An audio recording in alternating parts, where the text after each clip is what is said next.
ಗಣಪತಿ ಹಬ್ಬ ಇರ್ಬೋದು, ಈದ್ ಮಿಲಾದ್ ಹಬ್ಬ ಇರ್ಬೋದು, ಬೇರೆ ಯಾವುದೇ ಹಬ್ಬ ಇರ್ಬೋದು, ಸುಪ್ರೀಂ ಕೋರ್ಟಿನ ಮಾನದಂಡಗಳಿದೆ ಡಿ ಜೆ ಬಗ್ಗೆ. ಯಾವ ಡೆಸಿಬಲ್ನಲ್ಲಿ ನಾವು ಆಚರಣೆ ಮಾಡ್ಬೋದು ಅಂತ ನನ್ನ ಮನವಿ ಎಲ್ಲರಿಗೂ ಕೂಡ. ಸುಪ್ರೀಂ ಕೋರ್ಟ್ ಆದೇಶ ಏನಿದೆ, ಕಾನೂನು ಏನಿದೆ, ಅದನ್ನು ಪಾಲಿಸಿ ಎಲ್ಲ ಒಳ್ಳೆ ರೀತಿಯಾಗಿ ಆಚರಣೆ ಮಾಡಿ, ಒಳ್ಳೆಯ ರೀತಿಯಾಗಿ ಸಂಭ್ರಮಿಸಿ, ಎಲ್ಲರಿಗೂ ಅನುಕೂಲ ಆಗಲಿ. ಸಾರ್ವಜನಿಕರಿಗೂ ತೊಂದರೆ ಆಗಬಾರ್ದು, ನಿಮಗೂ ತೊಂದರೆ ಆಗಬಾರ್ದು, ಪೊಲೀಸರಿಗೂ ತೊಂದರೆ ಆಗಬಾರ್ದು.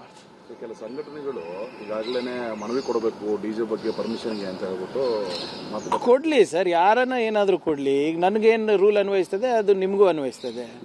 ನಾನು ಕಾನೂನಿಗಿಂತ ದೊಡ್ಡವನಲ್ಲ, ನೀವು ಅಲ್ಲ. ಮಾಯಲ್ಲಿ ಸರ್, ಈ ಡಿ ಜೆ ಬಂದಿದ್ದು ಯಾವಾಗ ಸರ್ ಪದ್ಧತಿ? ನಮ್ಮ ಊರುಗಳಲ್ಲೆಲ್ಲ ಈ ಹಬ್ಬ ಮಾಡ್ತಾ ಇದ್ವಲ್ಲ ನಾವೆಲ್ಲರೂ, ಸಿಟಿಗಳಲ್ಲೂ ಹಬ್ಬ ನಡೀತಾ ಇತ್ತಲ್ಲ. ಈ ಡಿ ಜೆ ಪದ್ಧತಿ ಎಲ್ಲ ಯಾವಾಗ ಬಂದಿತ್ತು ಸರ್? ನಾನು ಎಷ್ಟೊಂದು ಸರಿ ನೋಡ್ತೀನಿ, ಭಾಳಷ್ಟು ಮಹನೀಯರ ಜಯಂತಿಗೆ ಜನರು ದೊಡ್ಡ ದೊಡ್ಡ ಡಿ ಜೆಗಳು ಹಾಕ್ಕೊಂಡು ಕುಣಿದು ಕುಪ್ಪಳಿಸಿ ಎಲ್ಲ ಮಾಡ್ತಾರೆ. ಆ ಮಹನೀಯರು ಹೇಳಿದ್ದನ್ನೇ ಮರ್ತೋಗ್ಬಿಟ್ಟಿದ್ದೀವಿ ನಾವು. ಅವರ ಆಚರಣೆ, ಅವ್ರ ತತ್ವದ ಆಚರಣೆ, ಆ ಸಿದ್ಧಾಂತದ ಆಚರಣೆನೇ ಮರ್ತೋಗ್ಬಿಟ್ಟಿದ್ದೀವಿ. ಬರೀ ಡಿ ಜೆ ಮೇಲೆ ಕಾನ್ಸಂಟ್ರೇಟ್ ಮಾಡ್ತಾಯಿದ್ವಿ. ಆ ಡಿ ಜೆನಲ್ಲಿ ಯಾವ ಹಾಡ ಹಾಕ್ತಾರೆ, ಆ ಮಹನೀಯರ ಸಿದ್ಧಾಂತಕ್ಕೆ, ತತ್ವಕ್ಕೆ ಸಂಬಂಧ ಇಲ್ಲ. ಈ ಹಬ್ಬಗಳಲ್ಲಿ, ಉತ್ಸವಗಳಲ್ಲಿ ಯಾವ ಹಾಡುಗಳು ಹಾಕ್ತವೆ ನಿಮಗೆ ಗೊತ್ತಿದೆ. ಅದರಲ್ಲಿ ಮಾಡಿ, ಸಂಭ್ರಮ ಮಾಡಿ, ಯಾರು ಬೇಡ ಅಂತ ಇಲ್ಲ. ಇದೆಲ್ಲ ನಮ್ಮ ಸಂಸ್ಕೃತಿ, ನಮ್ಮ ಕಲೆ, ನಮ್ಮ ಆಹಾರ ಪದ್ಧತಿಗಳು, ಇವೆಲ್ಲನೂ ನಾವು ಮುಂಚೆಯಿಂದನೂ ಮಾಡ್ಕೊಂಡು ಬಂದಿದ್ದೀವಿ. ಈಗಲೂ ಮಾಡಬೇಕು, ಮುಂದೂ ಒರೆಸ್ಬೇಕು. ಮುಂದಿನ ಪೀಳಿಗೆಗೂ ಇದನ್ನು ನಾವು ತಿಳಿಸ್ಬೇಕು. ಆದರೆ ಸರಿಯಾದ ರೀತಿಯಾಗಿ ತಿಳಿಸೋಣ. ಡಿ ಜೆ ಇದ್ದರೆ ಮಾತ್ರ ಹಬ್ಬನಾ? ಈಗ ನೀವೆಲ್ಲರೂ ಇದ್ದೀರಲ್ಲ, ನೀವೆಲ್ಲರೂ ಎಷ್ಟೊಂದು ವರ್ಷದಿಂದ ನಾವು ಮಾಡ್ಕೊಂಡು ಬಂದಿದ್ದೀವಲ್ಲ, ಎಷ್ಟು ಜನ ನೀವೆಲ್ಲರೂ ಡಿ ಜೆನಲ್ಲಿ ಪಾಲ್ಗೊಂಡಿದ್ದೀರಾ ಹೇಳಿ ಅಪ್ಪ?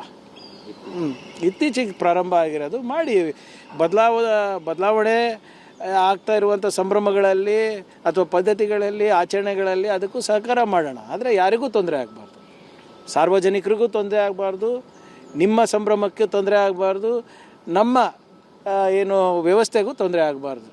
ಸುಪ್ರೀಂ ಕೋರ್ಟ್ ಕೆಲವು ಗೈಡ್ಲೈನ್ಸನ್ನು ಇಶ್ಯೂ ಮಾಡಿದೆ, ಅದ್ರ ತಕ್ಕಂಗೆ ಎಲ್ಲರೂ ನಡ್ಕೊಳ್ಳೋಣ. Let us all celebrate. There is no harm in that.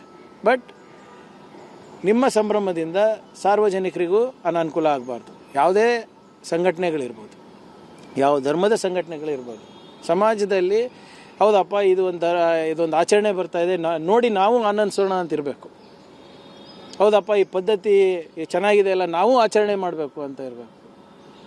ಇದು ಬಿಟ್ಟು 112 ಫೋನ್ ಮಾಡಿಬಿಟ್ಟು ಸರ್ ಸೌಂಡ್ ಜಾಸ್ತಿ ಆಗಿದೆ, ಇದು ಕಮ್ಮಿ ಮಾಡಿಸಿ ಅಂತ ಎಲ್ಲೂ ಕಂಪ್ಲೇಂಟ್ ಬರಲಾರ್ದಂಗೆ ಎಲ್ಲರೂ ನೋಡ್ಕೋಬೇಕು ಅಂದ್ಬಿಟ್ಟು ತಮ್ಮ ಮುಖಾಂತರ ನನ್ನ ಮನವಿ.